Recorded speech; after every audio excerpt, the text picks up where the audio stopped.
months after the start of the COVID-19 pandemic, you wrote a paper called "The Fear of the Virus is More Dangerous Than the Virus Itself." And soon after, you observed that a large-scale phenomenon of what you call mass formation, or we could call it also crowd formation, was taking place. Can you please explain how this happens? Yes, I can. I wrote this paper you referred to. The fear of the virus is more dangerous than the virus itself. I wrote this paper actually in the first week of the crisis, because almost immediately, you know, besides my master in clinical psychology, I also got a master in statistics. And in the beginning of the crisis, I started to study the statistics on the mortality rates of the virus, the infection fatality rate, the case fatality rate, and so on. And I immediately had the impression that the dangerousness of the virus was highly overrated or overestimated. And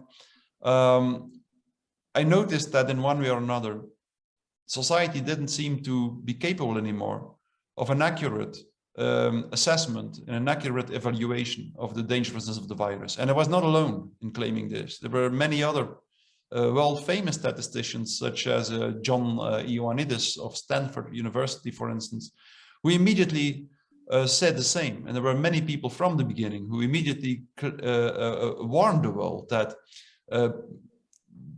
probably the measures themselves would claim more victims, more casualties than the virus could claim, even if no measures were taken at all. So I immediately noticed that there was something very dangerous going on in society.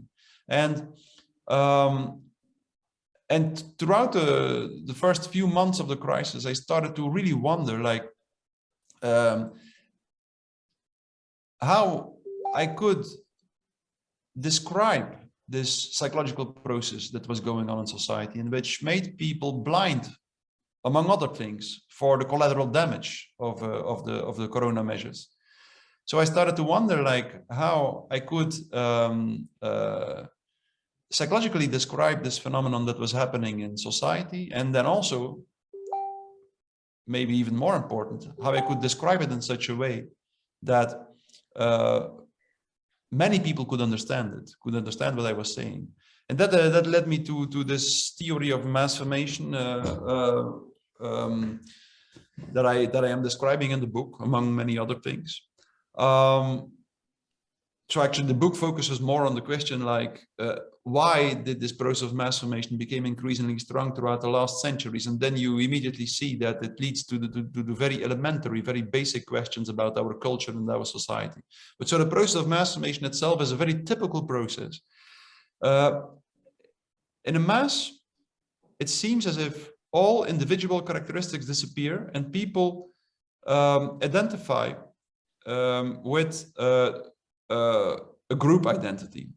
And this process makes that people in one way or another are not capable anymore of taking a critical distance from the narrative that leads to the group formation. It seems as if no matter how absurd the narrative becomes, people continue to buy into it. And it is so that's something that is extremely typical for the process of mass formation. And that leads to the most characteristic element of it, namely an extreme blindness for everything that is at conflict or that goes against the mainstream narrative, no matter how absurd the mainstream narrative becomes. So if you look historically at the large-scale mass formations that happened, then you see that these mass formations always happen when the population is in a very specific condition. And first and for all, many people have to feel socially isolated. Many people have to feel socially atomized, isolated in such a way that they do not resonate anymore with the nature around them, with the natural environment, and also not with their social environment. So this social isolation is the core characteristic of, is the most elementary, the most basic condition a population should be in order to be sensitive or vulnerable for mass formation. So first and for all, social isolation. And this condition was really met before the corona crisis, when you realize that worldwide, 50% of the people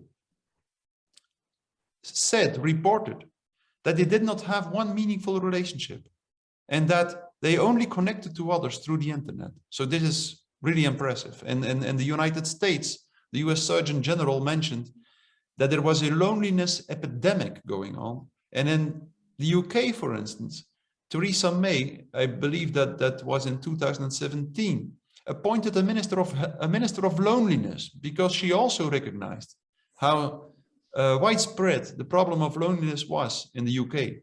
And it's something very typical. If you look at the map, at the world map, then you see that the higher the percent, the more technology is used, and the higher the level of industrialization in a country, the more people feel lonely and socially isolated. So that's also something the book is about this, the way in which technology use leads to social fragmentation and social isolation. So, but that's the most central condition. And then there are three other, at least two other conditions, which are very important.